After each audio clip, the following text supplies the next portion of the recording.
আপনি যখন হেরে যান, ব্যর্থ হন, ভেঙে পড়েন, কষ্ট পান, আপনার কাছে মনে হয় আপনি বুঝি পৃথিবীর একমাত্র দুঃখী মানুষ।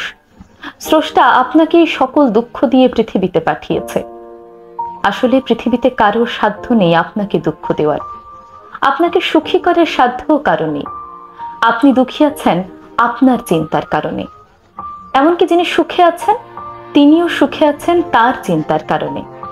আসলে আমাদের চারপাশে ঘটে যাওয়া ঘটনাগুলোকে কে কিভাবে দেখছে সেটি নির্ধারণ করে আপনার অনুভূতিতে সুখ থাকবে নাকি দুঃখ থাকবে।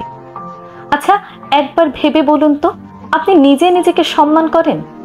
কেউ যখন আপনাকে এসে বলে এই কাজ তোমাকে দিয়ে হবে না, আপনি তখন সেটাই বিশ্বাস করে নেন।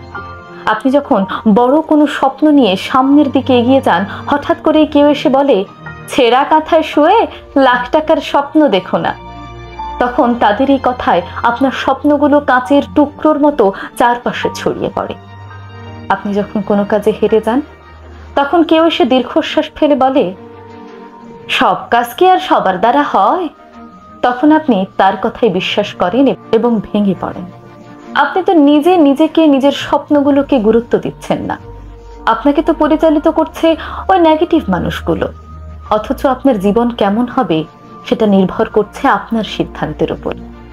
হেরে গিয়েও যারা জিতে যেতে চায়, বারবার পড়ে গিয়েও যারা উঠে দাঁড়াতে চায়, তারা ঠিকই দৌড়ায়। আপনি নিজে হার মানলেই কেবল হেরে যাবেন, নয়তো এই পৃথিবীর কারো সাধ্য নেই আপনাকে হারানোর।